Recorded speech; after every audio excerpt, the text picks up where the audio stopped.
देखा जाए किसी भी सॉल्यूशन में, ध्यान रखिएगा, किसी भी सॉल्यूशन में सॉल्वेंट की संख्या एक होती है। सॉल्वेंट हमेशा एक ही होता है, सॉल्यूट बहुत सारे हो सकते हैं। जैसे इसमें हम लोग का सॉल्वेंट कौन है, सिर्फ वाटर, जो जिसका मोल सबसे ज्यादा होता है। तो आपका वाटर जो है वो सॉल्वेंट है, बाकी सब क्या है, सॉल्यूट है। तो बाकी सब आपके सॉल्यूट हैं, ध्यान रखना है। अब अगर आपको मोल फ्रैक्शन ऑफ सॉल्यूशन पूछता है तो मोल फ्रैक्शन ऑफ सॉल्यूशन निकालने के लिए आप क्या कीजिएगा, हम लोग अगर मोल फ्रैक्शन ऑफ सॉल्यूशन निकालते हैं तो आप मोल फ्रैक्शन ऑफ वाटर लिखिएगा। नहीं तो सबसे पहले आप क्या निकालिए, मोल ऑफ सॉल्यूशन निकालिए। तो मोल ऑफ सॉल्यूशन कैसे निकलता है, मोल ऑफ सॉल्वेंट और जितने भी सॉल्यूट के मोल हैं उन सबको ऐड कर दीजिए। तो 5 2 7 1 8 और 1 9, तो मोल ऑफ सॉल्यूशन कितना आ गया, 9 मोल आ गया। अब देखो तो हमको मोल फ्रैक्शन ऑफ वाटर निकालना है, तो मोल फ्रैक्शन ऑफ वाटर निकालने के लिए 5/9 करें, प्लस हमको मोल फ्रैक्शन ऑफ ग्लूकोज निकालना है, 2/9 करें। हम लोगों को मोल फ्रैक्शन ऑफ शुगर निकालना है, 1/9 करें। हम लोगों को मोल फ्रैक्शन NaCl का निकालना है, 1/9 करें। बोलो दिक्कत है क्या, नहीं इन सबको ऐड करोगे बाबू तो तुमको 9/9 नहीं आएगा क्या, और वैल्यू 1 नहीं आ जाएगा। ध्यान रखना, यानी कि नॉर्मल सा कॉन्सेप्ट है कि अगर कोई भी सॉल्यूशन आपको दिया रहे, नहीं उसमें कितने भी सॉल्यूट दिए रहे, नहीं मोल फ्रैक्शन ऑफ सॉल्यूशन का वैल्यू हमेशा 1 होता है। इसमें दिक्कत, आगे बढ़ सकते हैं, ठीक है, तो ये आपको ध्यान रखना होगा। चलो अगले पॉइंट पे आ जाए। देखो तो हम लोग ये पहले ही बता चुके थे कि अगर मोल फ्रैक्शन ऑफ सॉल्यूट निकालना है तो मोल ऑफ सॉल्यूट बटा मोल ऑफ सॉल्यूशन, अगर मोल फ्रैक्शन ऑफ सॉल्वेंट निकालना है तो मोल ऑफ सॉल्वेंट बटा मोल ऑफ सॉल्यूशन। उसी का डेफिनेशन यहाँ पर, नहीं जो हम लोग पिछले क्लास में पढ़ा चुके हैं। दिक्कत है इसमें, ये सब हम लोग पहले पढ़ चुके हैं। अगले पॉइंट पे आ जाओ, अगला पॉइंट आ जाओ तो लिखा हुआ है मोल फ्रैक्शन ऑफ सॉल्यूट। नहीं तो अगर हम मोल फ्रैक्शन ऑफ सॉल्यूट लिख रहे हैं तो मोल फ्रैक्शन ऑफ सॉल्यूट का मतलब लिखा हुआ है यहाँ पर मोल ऑफ सॉल्यूट बटा मोल ऑफ सॉल्यूशन, ठीक है। अच्छा, मोल फ्रैक्शन ऑफ सॉल्यूट को फिर से लिखा गया, मोल ऑफ सॉल्यूट जैसा है वैसा उतार दिए, मोल of solute divided by mole of solution को लिख सकते हैं मोल of solvent plus mole of solute लिख सकते हैं। ध्यान रखना है क्योंकि सॉल्यूशन जो होता है वो सॉल्वेंट और सॉल्यूट को मिला के ही बनता है। चलो, मोल ऑफ सॉल्यूट को रिप्रेजेंट किया गया है स्मॉल एन से और मोल ऑफ सॉल्वेंट को रिप्रेजेंट किया गया है कैपिटल एन से। नहीं तो इसी मोल फ्रैक्शन ऑफ सॉल्यूट के फॉर्मूला को हम लोग लिख सकते हैं स्मॉल एन बट्टा capital N plus small n. दिक्कत है इसमें, किसी को, किसी को दिक्कत नहीं ना है इसमें, ध्यान रखना है। तो ये बस रिप्रेजेंट करने का तरीका है, हम लोग उस तरह से इसको लिख सकते हैं, ध्यान रखना है। यानी मोल ऑफ सॉल्यूट को स्मॉल एन से रिप्रेजेंट करेंगे और मोल ऑफ सॉल्वेंट को कैपिटल एन से रिप्रेजेंट करेंगे। चलो देखो तो मोल ऑफ सॉल्यूट यानी स्मॉल एन, अगर हम मोल ऑफ सॉल्यूट यानी स्मॉल एन का वैल्यू हमको निकालना है तो मोल ऑफ सॉल्यूट निकालने के लिए हम लोग करते हैं गिवन वेट ऑफ सॉल्यूट बट्टा मॉलिक्यूलर वेट ऑफ सॉल्यूट। नहीं तो लिखा हुआ है देख लो, गिवन वेट ऑफ सॉल्यूट बट्टा मॉलिक्यूलर वेट ऑफ सॉल्यूट यानी W1 बटा M1। हम गिवन वेट ऑफ सॉल्यूट क्या मान लिए, W1, और मॉलिक्यूलर वेट को क्या मान लिए, M1। मोल का ये फॉर्मूला हम लोग पढ़े हैं कि नहीं पढ़े हैं, पढ़े हैं। चलो अगर मोल ऑफ सॉल्वेंट निकालना है यानी कैपिटल एन का मान निकालना है तो क्या लिखेंगे, गिवन वेट ऑफ सॉल्वेंट, जिसका मोल निकालना है उसी का लिखेंगे। फिर मॉलिक्यूलर वेट ऑफ सॉल्वेंट यानी W2 बटा M2। चलो तो यहाँ पर देखा जाए तो मोल फ्रैक्शन ऑफ सॉल्यूट का भी फॉर्मूला हम लोग पढ़े थे N बटा N प्लस N, ध्यान रखना है। अब इस N के जगह पर, इस स्मॉल n के जगह पे हम क्या लिख सकते हैं, W1 बटा M1, और कैपिटल N की जगह पे क्या लिख सकते हैं, W2 बटा M2। तो ये जो फॉर्मूला था मोल फ्रैक्शन ऑफ सॉल्यूट का स्मॉल एन बट्टा small n plus capital N, तो स्मॉल एन के जगह पे लिखा गया W1 बटा M1, देख लो W1 बटा M1। फिर स्मॉल एन है तो इसका मतलब हुआ W1 बटा M1 plus mole fraction of sorry mole of solvent तो W2 बटा M2, तो कैपिटल एन पे क्या लिखा गया, W2 बटा M2। बोलो दिक्कत है किसी को, आगे बढ़ सकते हैं। तो ये सिंपल सा फॉर्मूला है जिसको ध्यान रखना है, ठीक। चलो अब आगे बढ़े, यहाँ अगला लिखा हुआ है फॉर डाइल्यूट सॉल्यूशन। नहीं तो आप याद करो डाइल्यूट सॉल्यूशन के लिए हम आपको पहले ही बताए थे कि डाइल्यूट सॉल्यूशन में सॉल्यूट का अमाउंट सॉल्वेंट के रिस्पेक्ट में नेग्लिजिबल होता है, बताया गया था। नहीं तो यहाँ पे क्या लिखा हुआ है, एन मतलब मोल ऑफ सॉल्वेंट और ये क्या है, मोल ऑफ सॉल्यूट। तो डाइल्यूट सॉल्यूशन है तो इसका जो वैल्यू होगा वो क्या होगा, 0। डाइल्यूट सॉल्यूशन में सॉल्वेंट के रिस्पेक्ट में सॉल्यूट का अमाउंट क्या है, 0 होता है। तो हम लिख सकते हैं n plus n is equals to n, ध्यान रखना है। चलो मोल फ्रैक्शन ऑफ सॉल्यूट का फॉर्मूला हम लोग पढ़ चुके हैं स्मॉल एन बट्टा small n plus capital N. तो फॉर डाइल्यूट सॉल्यूशन इसी फॉर्मूला को अगर लिखना हुआ तो हम लोग कैसे लिखेंगे, स्मॉल एन तो ऐसा उतर जाएगा और n प्लस एन के जगह पे क्या लिखेंगे, सिर्फ n। ध्यान रखना है इस स्मॉल एन का वैल्यू 0 है, कब, सॉल्वेंट के रिस्पेक्ट में। मेरी बात समझ आ रही है ना? नहीं, यानी जब सॉल्वेंट प्रेजेंट रहेगा तब सॉल्यूट के अमाउंट को जीरो मानिएगा। ये नहीं कि यहाँ पर सॉल्यूट अकेला है तो इसको जीरो मत मान लीजिएगा। इसीलिए यहाँ पर देख लीजिए स्मॉल एन बटा कैपिटल एन। ऊपर में कहीं भी सॉल्वेंट दिख रहा है क्या?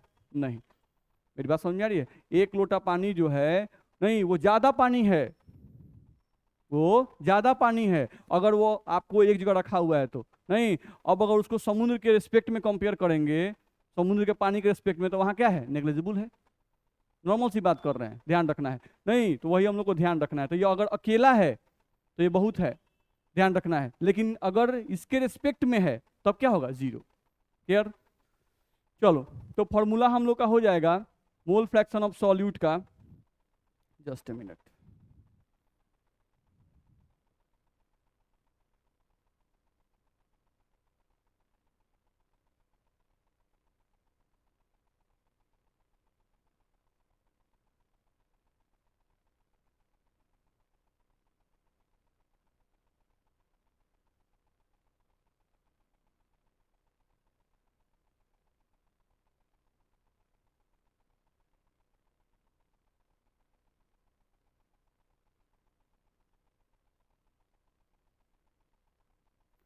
चलिए देखा जाए, तो ये हम लोग का फॉर्मूला अगर डाइल्यूट सॉल्यूशन होगा तो स्मॉल एन के जगह पे क्या लिखते हैं हम लोग? W1 बटा M1। और कैपिटल एन की जगह पे क्या लिखते हैं हम लोग? W2 बटा M2 लिख दिए। इसी को हम लोग उलट फेर किए तो आ गया W1 बटा M1 इंटू M2 बटा W2। तो ये फॉर्मूला कब यूज करेंगे? जब डाइल्यूट सॉल्यूशन रहेगा तब। और कंसंट्रेटेड सॉल्यूशन रहेगा तो उस केस में कौन सा फॉर्मूला यूज करेंगे? ये वाला, यानी W1 बटा M1 बटा W1 बटा M1 प्लस W2 बटा M2। ध्यान रहेगा? नहीं तो कब कौन सा फॉर्मूला यूज करना है उसको ध्यान में रखिएगा। चलिए, क्वेश्चन में जब तक डाइल्यूट नहीं लिखा रहे अपने से कंसीडर्ड मत कर लीजिएगा डाइल्यूट। नहीं, जनरली क्या मानिएगा? कंसंट्रेटेड सॉल्यूशन ही मानिएगा। चलिए क्वेश्चन को बनाइए, इजी क्वेश्चन है ये।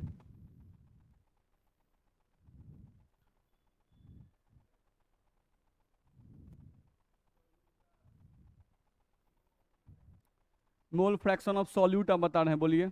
NaOH का 0.09। चलो, वाटर का 0.8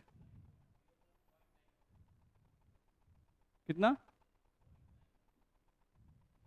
0.91। सीधे 1 में से घटा लेंगे। चलिए बाकी लोग बनाइए इसको। If 20 gram NaOH is dissolved in 90 gram water, then calculate mole fraction of NaOH and water.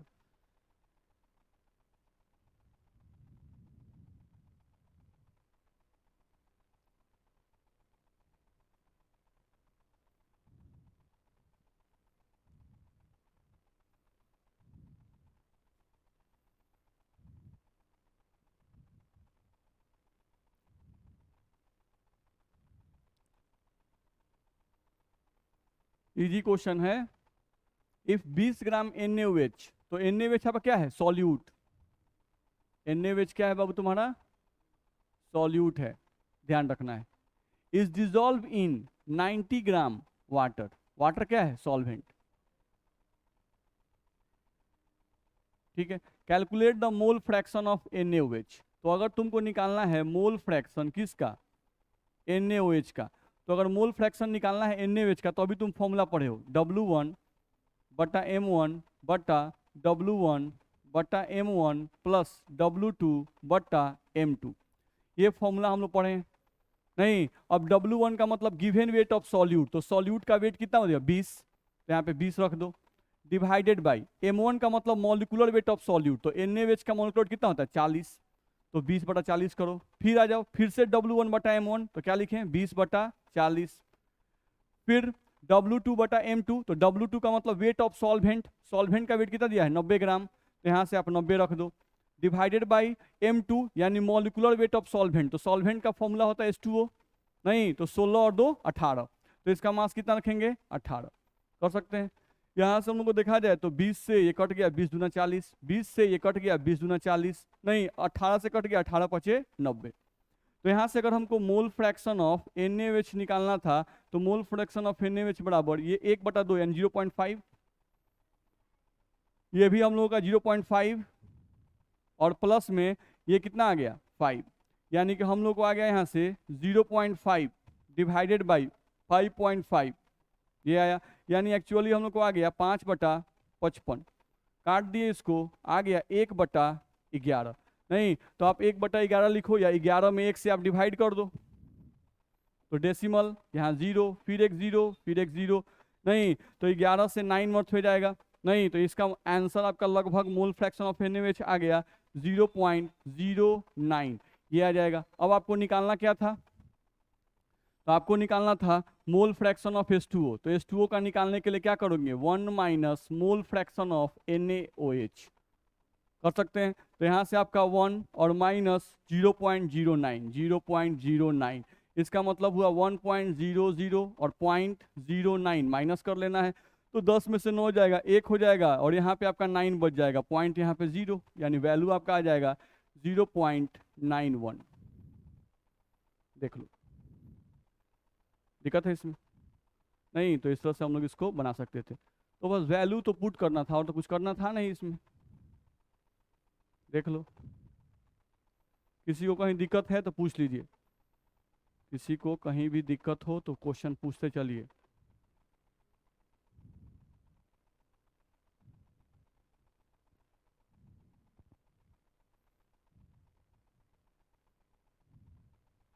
आगे बढ़े।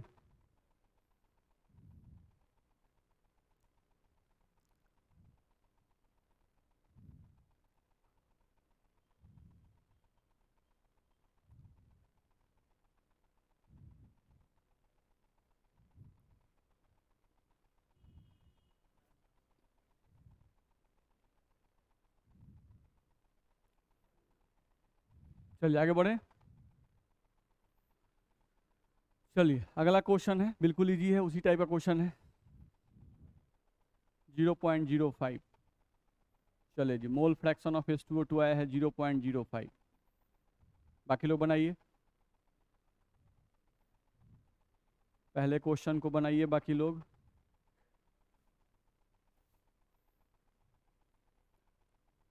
आप बट्टा में भी आंसर बता सकते हैं, जैसे किसी का बट्टा में आंसर आ गया, सॉल्व नहीं किया है, तो बट्टा में भी आंसर बता दीजिए। वैल्यू पुट कीजिए और बट्टा में जो आंसर आए वो बता दीजिए।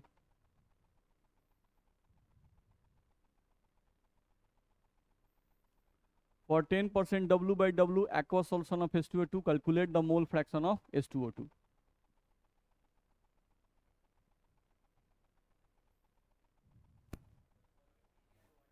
हाँ बिल्कुल।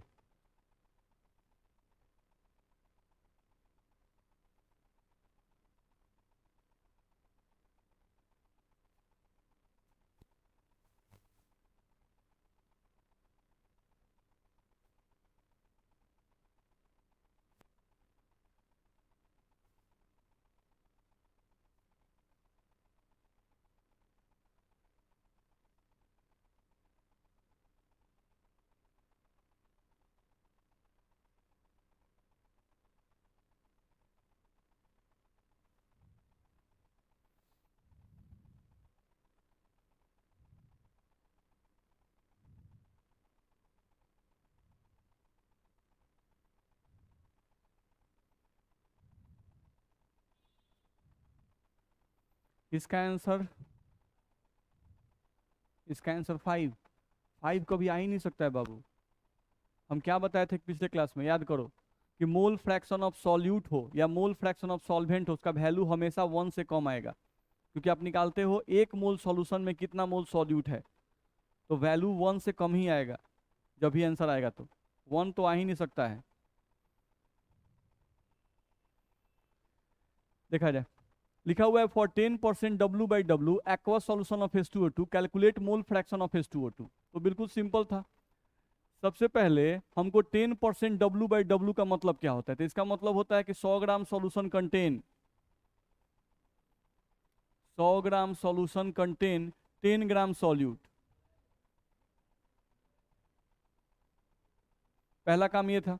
नहीं तो 100 ग्राम सॉल्यूशन में 10 ग्राम सॉल्यूट प्रेजेंट है, लिख दिए। नहीं तो सॉल्यूशन का वेट कितना आ गया, 100 ग्राम, सॉल्यूट का वेट कितना आ गया, 10 ग्राम। तो यहां से वेट ऑफ सॉल्वेंट निकाल सकते हैं ना, वेट ऑफ सॉल्वेंट निकालेंगे तो वेट ऑफ सॉल्वेंट हम लोग का हो जाएगा 100 - 10। इज इक्वल्स टू आ जाएगा 90 ग्राम। तो ये वेट ऑफ सॉल्वेंट निकल गया। अब हमको निकालना क्या है, मोल फ्रैक्शन ऑफ H2O2, यानी यही हमारा सॉल्यूट था, उसी का मोल फ्रैक्शन निकालना था हाइड्रोजन पेरोक्साइड का। तो फॉर्मूला हमारे पास है W1 बट्टा M1 बट्टा W1 बट्टा M1 प्लस W2 बट्टा में M2, ये दिया हुआ है।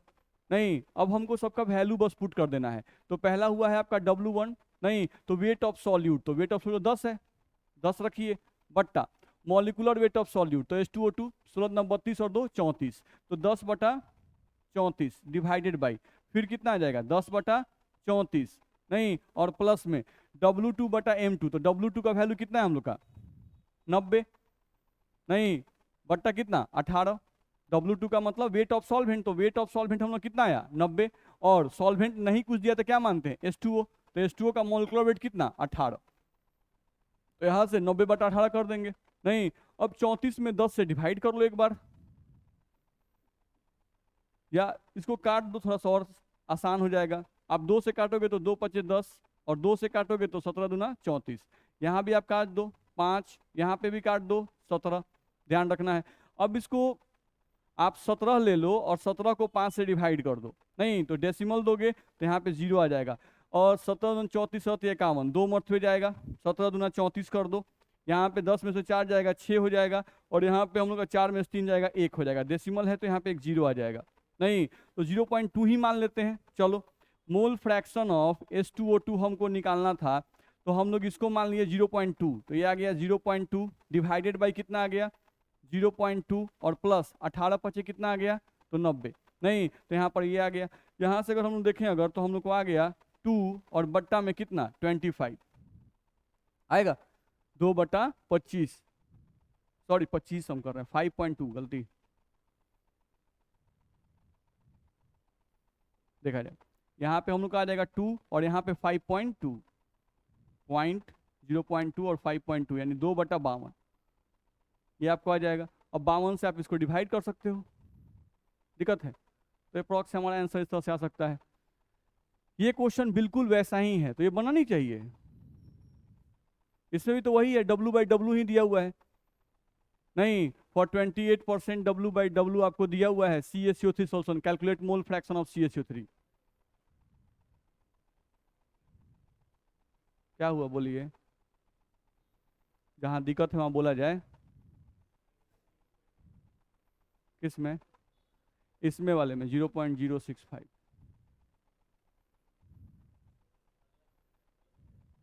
है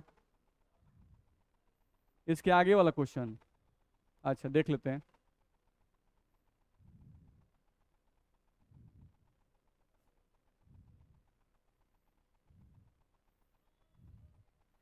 zero point zero six five,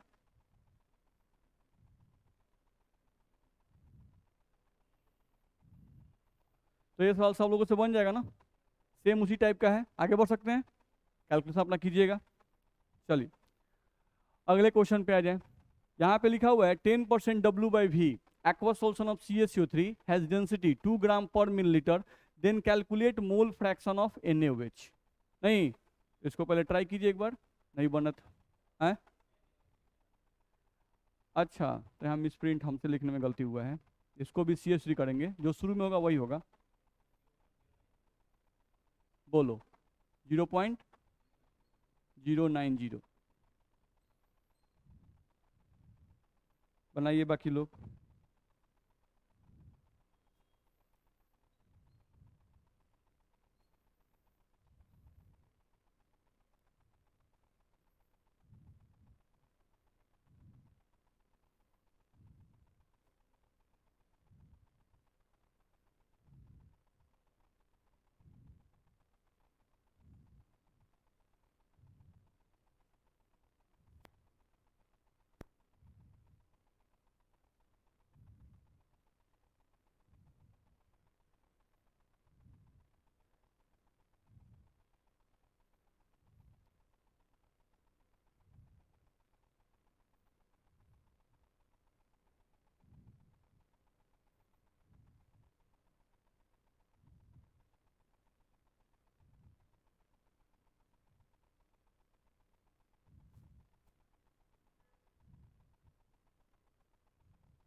चलिए ध्यान दीजिए, जैसे 10% W/V लिखा हुआ है, तो इसका मतलब W/V है, इसका मतलब 100 मिलीलीटर सॉल्यूशन में 10 ग्राम सॉल्ट प्रेजेंट है। तो पहले वो लिख लीजिए कि 100 मिलीलीटर सॉल्यूशन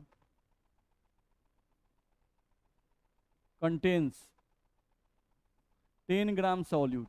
तो पहले हम लोग जो मीनिंग समझते हैं उस मीनिंग को लिख लिए, ठीक है। अब देखते हैं 10% W/W aqueous solution of CaCO3 has density, यानी सॉल्यूशन का डेंसिटी दिया हुआ है 2 ग्राम पर मिलीलीटर। लिखते थे डेंसिटी ऑफ सॉल्यूशन क्वेश्चन में दिया हुआ है, वो आपको दिया हुआ है 2 ग्राम पर मिलीलीटर, लिख दिए, ठीक है। अब हमको देखा जाए तो डेंसिटी पता है सॉल्यूशन का, और सॉल्यूशन का वॉल्यूम यानी मिलीलीटर दिया, यानी कि सॉल्यूशन का वॉल्यूम भी पता है नहीं, तो इसके मदद से हम लोग मास ऑफ सॉल्यूशन निकाल सकते हैं। तो अगर मास ऑफ सॉल्यूशन हमको निकालना हुआ तो मास ऑफ सॉल्यूशन निकालने के लिए आप क्या करते हो, वॉल्यूम मल्टीप्लाइड बाय डेंसिटी। नहीं, तो वॉल्यूम का वैल्यू कितना है 100 मिलीलीटर, तो आप लिखो 100 मिलीलीटर गुना डेंसिटी का वैल्यू कितना है 2, तो आप लिखो 2 ग्राम बट्टा में मिलीलीटर। मिलीलीटर से मिलीलीटर कट जाएगा और ये आपको वैल्यू आ जाएगा कितना 200 ग्राम। तो यहां से आपको मास ऑफ सॉल्यूशन निकल गया। अब आप चाहो तो मास ऑफ सॉल्वेंट निकाल सकते हो। तो मास ऑफ सॉल्वेंट निकालने के लिए हम लोग क्या करना पड़ेगा, सॉल्यूशन के मास में से, सॉल्यूशन का मास जो 200 दिया हुआ है उस मास में से सॉल्यूट का मास घटाना होगा। तो सॉल्यूट का मास कितना है 10 ग्राम, तो 200 माइनस 10 इज इक्वल्स टू आ जाएगा आपको 190 ग्राम। तो ये काम कर सकते थे नहीं। अब हमको मोल फ्रैक्शन के लिए वही तो चाहिए, सॉल्यूट का मास और सॉल्वेंट का मास। तो सॉल्यूट का मास 10, सॉल्वेंट का मास 190, अब फिर वही W1/M1/W2/M2 वही सब करना है। चलिए अब हमको निकालना है मोल फ्रैक्शन ऑफ किसका, CaCO3।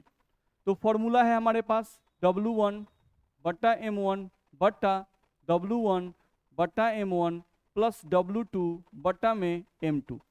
चलो तो W1 यानी कि वेट ऑफ सॉल्यूट, तो वेट ऑफ सॉल्यूट कितना है 10, तो आप यहाँ पे 10 रखोगे, divided by molecular weight of solute. तो molecular weight of solute, solute कौन है CaCO3, मास कितना होता है 100, तो आप कितना रखोगे 10/100 डिवाइडेड बाई, फिर रखोगे 10 बट्टा में क्या रखोगे 100 प्लस W2 यानी कि वेट ऑफ सॉल्वेंट। तो वेट ऑफ सॉल्वेंट निकाल चुके हो आप 190, यहाँ से आप रखोगे 190 divided by molecular weight of solvent. तो सॉल्वेंट वाटर नहीं, जब भी हम लोग को एक्वस सॉल्यूशन दिया होता है तो सॉल्वेंट क्या मानते हैं वाटर। तो वाटर का मॉलिकुलर वेट कितना 18, इसको सॉल्व नहीं होगा, दिक्कत है। तो इस फॉर्म तक पहुंच रहे हैं लोग कि इतना नहीं पहुंच रहे हैं लोग, तो इतना अगर पहुंच जा रहे हैं तो हो गया, बन गया सवाल। नहीं थोड़े ना हम बोल रहे हैं कि पूरा सॉल्व करके बताइए, आप एक फॉर्म बता दीजिए जिससे हमको पता चले कि आप बना लिए, बस मेरा है। जैसे फॉर्म में बता दीजिए सर लिखिए 10/100 बट्टा 10/100 प्लस 190/18, आप फॉर्म बताइए तो मान चलें कितने लोग बना रहे हैं। नहीं, सॉल्विंग अलग चीज हुआ, ध्यान रखना है, लेकिन आप फॉर्म बैठा लिए तो ये भिन्न का जोड़ घटाओ तो आपको आता ही है, सॉल्व कर सकते हैं इसको। यो नहीं आता है, आता है ना। हाँ मतलब अब इतना विश्वास मत तोड़िएगा। तो चलिए तो आगे बढ़ सकते हैं हम लोग अगले क्वेश्चन की तरफ। चलो यहाँ पर हम लोग को लिखा हुआ है, उसी फॉर्म को हम लोग को W/V वाले फॉर्म के लिए एक फॉर्मूला आपको बना दिया गया है। नहीं यानी हम लोग जो अभी क्वेश्चन बना रहे थे ये वाला, इसमें देख लो परसेंटेज W/V दिया हुआ था। नहीं तो अगर परसेंटेज W/V अगर क्वेश्चन में दिया रहे और क्वेश्चन में क्या दिया रहे डेंसिटी दिया रहे, क्या दिया रहे डेंसिटी दिया रहे, तो इस क्वेश्चन को आप ऐसे नहीं सॉल्व करके, ऐसे नहीं सॉल्व करके डायरेक्ट फॉर्मूला का भी यूज करके आप सॉल्व कर सकते हो इस क्वेश्चन को। नहीं तो उसके लिए फॉर्मूला आपको यहाँ पे दिया गया है ये वाला W1/M1 बट्टा W1/M1 प्लस 100 गुना D माइनस W1/M2। ध्यान रखना है, जैसे इस क्वेश्चन पर इसको बैठा के हम देख सकते हैं, ठीक है बैठा के देख लेते हैं। चलो बनाते हैं, यहाँ पे ध्यान दो 5% W/V। चलो W/V दिया हुआ है तो इसे बोल रहा है कि भाई W/V दिया रहे और क्या दिया रहे डेंसिटी ऑफ सॉल्यूशन। तो देख लो डेंसिटी ऑफ सॉल्यूशन भी दिया हुआ है, then calculate mole fraction of H2SO4, यही निकालना था, बन गया कितना आया 0.003। चलो अब बैठा के देखते हैं W1 का मतलब क्या होता है वेट ऑफ सॉल्यूट, बटा मॉलिकुलर वेट ऑफ सॉल्यूट। चलो वेट ऑफ सॉल्यूट, ये 5 जो है ना वही वेट ऑफ सॉल्यूट होता है। तो हम अगर मोल फ्रैक्शन ऑफ सॉल्यूट निकालना है तो पहले इस फॉर्मूला को हम लिख दे रहे हैं कि अगर ऐसा दिया है तो फॉर्मूला क्या लगाएंगे, W1 बटा M1 बटा W1 बटा M1 प्लस 100 गुना D माइनस W1 बटा M2। यही फॉर्मूला हमारे पास है। नहीं तो देख लो, मोल फ्रैक्शन ऑफ सॉल्यूट अगर निकालना है तो बस वैल्यू पुट करते जाओ, आपका बन जाएगा W1 5। सॉल्यूट कौन है, H2O4। मॉलिक्यूलर वेट कितना होता है 98। फिर W1 बटा M1 5 98 प्लस आगे बढ़ो 100 मल्टीप्लाइड बाई D, डेंसिटी कितना है बाबू खोजो इसमें 3 माइनस W1 यानी कि वेट ऑफ सॉल्यूट कितना है 5 डिवाइडेड बाई M2। M2 का मतलब होता है molecular weight of solvent. Solvent अगर कुछ नहीं दिया है तो क्या मानते हैं वाटर। कितना लिखें 18। दिक्कत है नहीं। तो अगर हम लोगों को ध्यान रखना है क्वेश्चन में परसेंटेज W बटा V दिखाई दे और डेंसिटी दिखाई दे तो बनाने का दो तरीका था, एक तो समझ के बना ले नहीं, और एक है कि आपको फॉर्मूला याद है तो फॉर्मूला बना लो W1 बटा M1 बटा W1 बटा M1 प्लस 100 गुना D माइनस W1 बटा M2 रख सकते हैं। दिक्कत है नहीं। लेकिन ये फॉर्मूला कब लगेगा, जब क्वेश्चन में परसेंटेज W बटा V और डेंसिटी दिया रहे और क्वेश्चन में मोल फ्रैक्शन पूछे तब। नहीं तो उससे आप बना सकते हो। दिक्कत है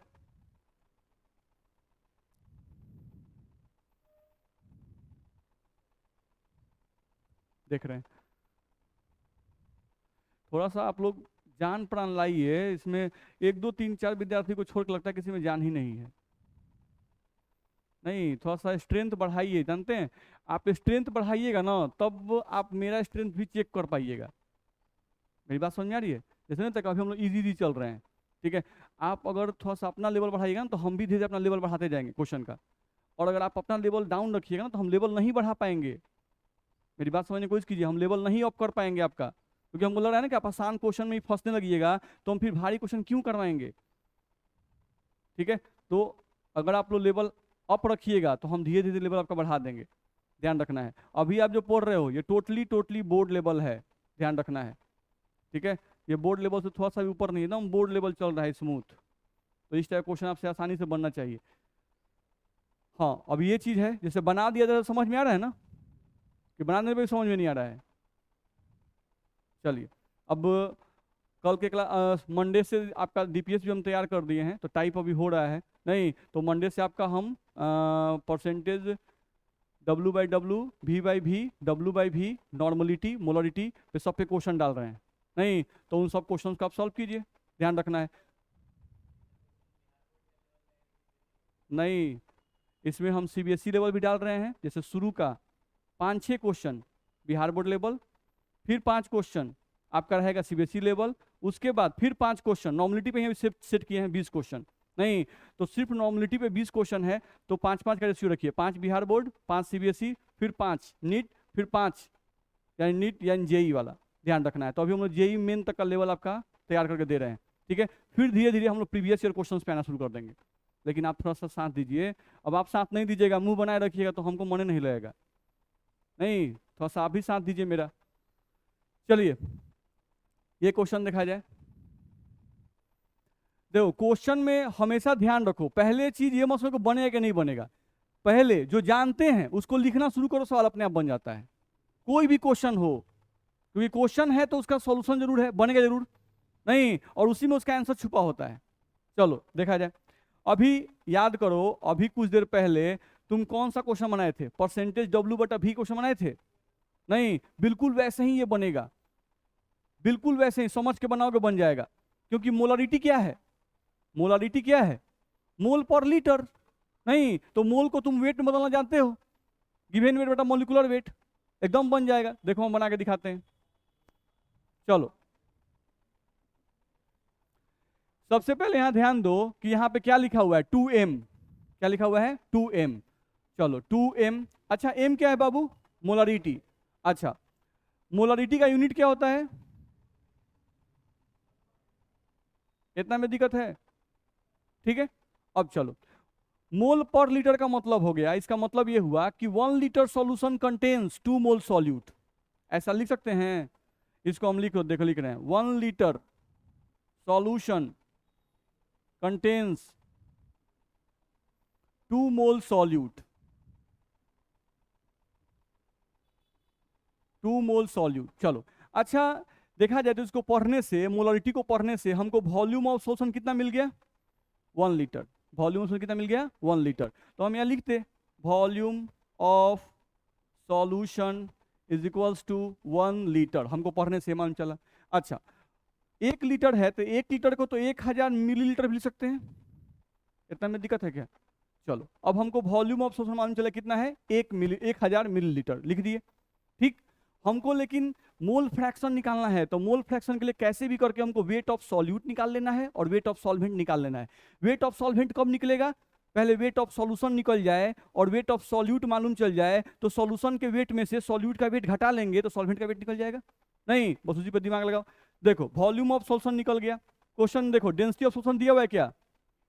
2 ग्राम पर मिलीलीटर। नहीं, तो वॉल्यूम पता है और डेंसिटी ऑफ सॉल्यूशन भी तुमको पता है। डेंसिटी ऑफ सॉल्यूशन क्वेश्चन में दिया हुआ है 2 ग्राम पर मिलीलीटर। पहुंच गए? नहीं, अब यहां से क्या निकाल दें? मास। मास ऑफ सॉल्यूशन तुम निकालोगे तो तुमको मास सॉल्यूशन का फॉर्मूला बताया गया, वॉल्यूम गुना डेंसिटी। वॉल्यूम का वैल्यू तुमको कितना है? 1000 मिलीलीटर, और गुना डेंसिटी का वैल्यू कितना है? 2 ग्राम बट्टा में मिलीलीटर। मिलीलीटर से मिलीलीटर कट जाएगा और तुमको आ जाएगा 2000 ग्राम। इतना में दिक्कत? मास निकल गया। चलो, सॉल्यूट का अमाउंट कौन सी में दिया है? मोल में। नहीं, सॉल्यूट है कौन? CaCO3। अच्छा, हम ऐसा नहीं जानते हैं क्या कि 1 मोल CaCO3 जो होता है वो 100 ग्राम के बराबर होता है? नहीं, तो अगर 2 मोल CaCO3 दिया हुआ है तो 2 मोल CaCO3 कितना हो जाएगा? 200 ग्राम। तो इसका मतलब हमको सॉल्यूट का भी मास पता हो गया, सॉल्यूशन का मास भी पता चल गया। तो मास ऑफ सॉल्वेंट नहीं निकलेगा क्या? निकल गया। यहां से क्या निकाल देंगे? Mass of solvent. अब अगर मास ऑफ सॉल्वेंट निकालते हो तो मास ऑफ सॉल्वेंट सॉल्यूशन के मास में से सॉल्यूट का मास घटा दो। सॉल्यूशन का मास कितना आया तुमको? 2000 रख दिए, और उसमें से घटा दो कितना? 200। 0 0 10 में से 2 गया 8, 1 1800 ग्राम निकल गया। अब सीधे फॉर्मूला लगा दो, मोल फ्रैक्शन ऑफ CaCO3 तुमको निकालना है। नहीं, तो मोल फ्रैक्शन निकालने के लिए हम लोग क्या करते हैं? मोल ऑफ सॉल्यूट। नहीं, तो मोल ऑफ सॉल्यूट तो पता है 2, सीधे रख दो। मोल ऑफ सॉल्यूट पता है 2 बट्टा, फिर मोल ऑफ सॉल्यूट पता है 2 प्लस क्या चाहिए? मोल ऑफ सॉल्वेंट। तो मोल ऑफ सॉल्वेंट के लिए वेट ऑफ सॉल्वेंट और मोलिकुलर वेट ऑफ सॉल्वेंट चाहिए। तो मोल of solvent, molecular weight of solvent कहाँ है? सॉल्वेंट सॉल्वेंट सॉल्वेंट सॉल्वेंट 1800 है। नहीं, तो यहाँ पे रख दिए मास ऑफ सॉल्वेंट बट्टा मोलिकुलर वेट ऑफ सॉल्वेंट कितना? 18। दिक्कत है? तो यहाँ से मोल फ्रैक्शन ऑफ CaCO3 अगर हमको निकालना है तो यहाँ से 2, यहाँ से बट्टा 2 और प्लस में कितना? 100, यानी 2 बट्टा 102। नहीं सॉल्व हो जाएगा? इसमें कुछ हम नया किए? कुछ नया नहीं करना है। किसी भी क्वेश्चन में चाहे कितना भी भारी क्वेश्चन आएगा ना, सब में खाली बात पढ़ने आता है, क्वेश्चन बन जाता है। नहीं, इसमें हम क्या किए? सब बात खाली पढ़ लिए। 2m दिया, अच्छा 2m का मतलब क्या होता है बाबू? 2 मोल पर लीटर। अच्छा, 2 मोल पर लीटर का मतलब कौन चीज होता है? 1 लीटर सॉल्यूशन में 2 मोल सॉल्ट प्रेजेंट है। अच्छा, इसको पढ़ने से क्या मिल गया? सॉल्यूशन का वॉल्यूम मिल गया 1 लीटर। अच्छा, 1 लीटर का मतलब 1000 मिलीलीटर। नहीं, हमको सॉल्यूशन का वॉल्यूम मिल गया, डेंसिटी दिया ही हुआ है। तो वॉल्यूम और डेंसिटी से निकलता क्या है? Mass of solution. फटाक दे मास निकाल दिए। नहीं, सॉल्यूट का मोल दिया हुआ है। अच्छा, मोल तो नहीं चाहिए, कैसे भी करके हमको क्या चाहिए? मास निकालना पड़ेगा। अगर मास निकाल लेंगे तब सॉल्यूशन के मास में से सॉल्यूट का मास घटा लेंगे तो मास ऑफ सॉल्वेंट निकल जाएगा। वही काम किए। नहीं, निकलता गया, देखो बन गया। कहीं भी दिक्कत तो पूछो। इस क्वेश्चन में कहीं किसी को दिक्कत है तो पूछिए। समझ में आया?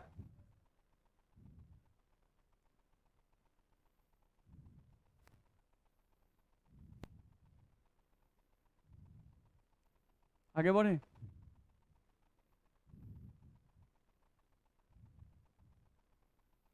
चलो, अब इसमें जो क्वेश्चन तुम पीछे बनाए थे समझ समझ के, उसको तुम चाहो तो डायरेक्टली फॉर्मूला पे भी बना सकते हो।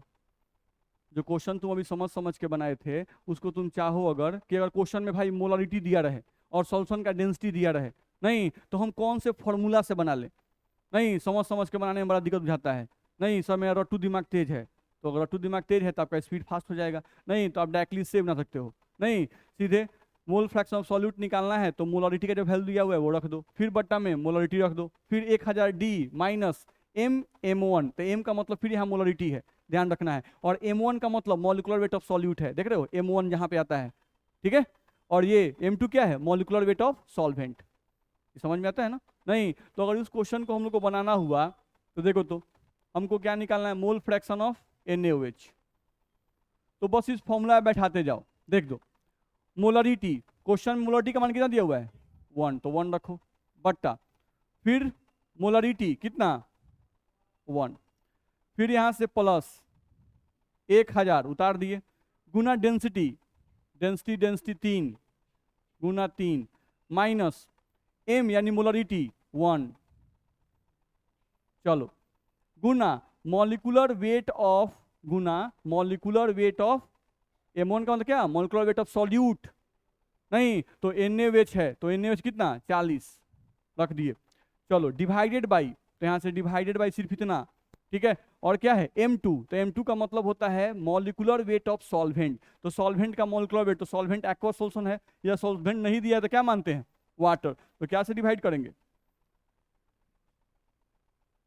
दिक्कत है, इसको भी सॉल्व करेंगे तो हमारा वही आंसर आएगा जैसे हम लोग पिछले वाले को सॉल्व किए थे, दिक्कत है, क्योंकि समझ रहे हो, देखो इस फॉर्मूला को हम लोग कैसे बनाए, बड़ा आसान सा चीज है, फॉर्मूला कैसे बनाए हैं, जैसे मोलरिटी दिया हुआ है तो मोलरिटी को तुम क्या पढ़ते हो, जैसे मोलरिटी का मतलब 1 मोल पर लीटर, तो 1 मोल पर लीटर तुम पढ़ लिए तो तुमको क्या मालूम चल गया, अच्छा 1 मोल पर लीटर, यानी कि हम लोग को मालूम चल गया कि 1 लीटर सॉल्यूशन में 1 मोल सॉल्ट प्रेजेंट है, मालूम चला, नहीं तो इसका मतलब मोलरिटी के आगे जो वैल्यू लिखा रहता है वो सॉल्यूट का मोल होता है, वो क्या होता है सॉल्यूट का मोल, तो देखो तो मोल of solute, mole of solute आया, प्लस अब हमको क्या चाहिए यहाँ पर हम लोग को चाहिए मोल ऑफ सॉल्वेंट, क्या चाहिए मोल ऑफ सॉल्वेंट, उसी को बस समझ लो, हम लोग को यहाँ पर चाहिए बाबू मोल ऑफ सॉल्वेंट बस चाहिए।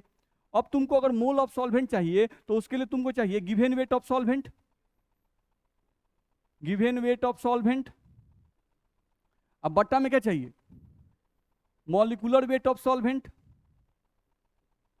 चाहिए, चलो तो मॉलिक्यूलर वेट तो फिक्स होता है वाटर का 18, नहीं तो M2 लिख दिए, देखो यहाँ पर तो इसके ऊपर क्या लिख दिए M2, अब कहानी मेल कहानी कहाँ पर है गिवन वेट ऑफ सॉल्वेंट पे, नहीं तो चलो तुम जब मोलरिटी पढ़ते हो तो मोलरिटी पढ़ने से 2 चीज तुमको मिल जाता है, क्या मिलता है सॉल्यूट का मोल और सॉल्यूशन का वॉल्यूम 1 लीटर, सॉल्यूशन का वॉल्यूम कितना 1 लीटर, जैसे ही सॉल्यूशन का तुमको वॉल्यूम मिला बाबू ध्यान रखो, वॉल्यूम तुमको मिला 1 लीटर, तो 1 लीटर का मतलब हुआ कि तुमको 1000 मिलीलीटर मिल गया, मिला, नहीं तो ये तुमको क्या है सॉल्यूशन, क्या है सॉल्यूशन, अच्छा सॉल्यूशन का मास चाहिए तो इस वॉल्यूम में क्या चीज से गुना करें डेंसिटी से, तुम देख लो ध्यान से हम 1000 गुना डी किए हैं, नहीं चलो तो ये तुमको क्या निकला सॉल्यूशन का मास, अब सॉल्यूशन का मास तो निकल गया लेकिन तुमको चाहिए क्या सॉल्वेंट का मास, तो सॉल्वेंट के मास के लिए सॉल्यूशन के मास में से सॉल्यूट का मास घटाना पड़ेगा, नहीं लेकिन सॉल्यूट का मोल मिलता है, क्या मिलता है मोल, तो ध्यान से देखो मोल का फॉर्मूला होता है गिवन वेट बटा मॉलिक्यूलर वेट, गिवन वेट बटा मॉलिक्यूलर वेट, तो मॉलिक्यूलर वेट किसका सॉल्यूट का M1 लिखें, अच्छा तो अगर मोल गुना M1 कर दिया जाए, मोल गुना M1 तो गिवन वेट निकल जाएगा, नहीं तो देख लो हम वही तो किए हैं, मोलरिटी क्या है मोल अगुना M1, तो यानी माइनस मोलरिटी मतलब मोल अगुना M1, समझ में आ रहा है, तो हम लोग उसी फॉर्म को बस बना दिए हैं, नहीं तो बहुत सारे बच्चे ऐसे होते हैं जिनको समझ के बनाने में टाइम लगता है, नहीं फॉर्मूला अगर याद है तो फटाक दे बना दिए, तो आप ऐसे भी बना सकते हो, ठीक है, लेकिन मेन बेसिक जो है ना वो आपका मेन फॉर्मूला वही है मोल ऑफ सॉल्यूट बट्टा मोल of solute plus mole of solvent, उसी से सब निकल के आता है, कोई नया नहीं है, हाँ ये है जरूर है कि अगर आपको याद रहता है तो आप जल्दी बना दीजिएगा वैल्यू पुट करके, नहीं क्योंकि आप एक होता है समझ समझ के वैल्यू रख रख के बना रहे हैं, और एक होता है कि फॉर्मूला याद है फट दे वैल्यू पुट किए कैलकुलेशन किए सॉल्व करके आंसर आ गए, नहीं लेकिन हाँ ये जरूर समझ में आना चाहिए कि फॉर्मूला कैसे आया, नहीं ये नहीं कि रट्टे हुए हैं तो रट्टे हुए तो काम घबरा जाएगा, आप फॉर्मूला अपने आप से भी बना लीजिएगा। बहुत सारा आएगा क्वेश्चन जिसमें अभी बहुत सारा, इसमें फॉर्मूला अनगिनत है। जितना क्वेश्चन आएगा उतना ही फॉर्मूला बनता जाएगा, बनता जाएगा, बनता जाएगा। ध्यान रखना है, क्योंकि अभी मिली मोल पे क्वेश्चन नहीं बना है, मिली इक्विवेलेंट पे क्वेश्चन नहीं बना है, नहीं, अभी सब टॉपिक पे क्वेश्चन है। ध्यान रखना है। इतना में दिक्कत किसी को भी? अच्छा, खत्म हो गया। तो ये मोल फ्रैक्शन पे हम लोग अभी सब क्वेश्चन नहीं बनाए हैं, थोड़ा थोड़ा भी बनाए, ठीक है। अभी हम लोग सब पे फिर कंबाइन क्वेश्चन बनाएंगे, ध्यान रखना है, ठीक। चलिए, तो आज के इतना ही पढ़ते हैं, अगले क्लास में हम आगे बढ़ेंगे।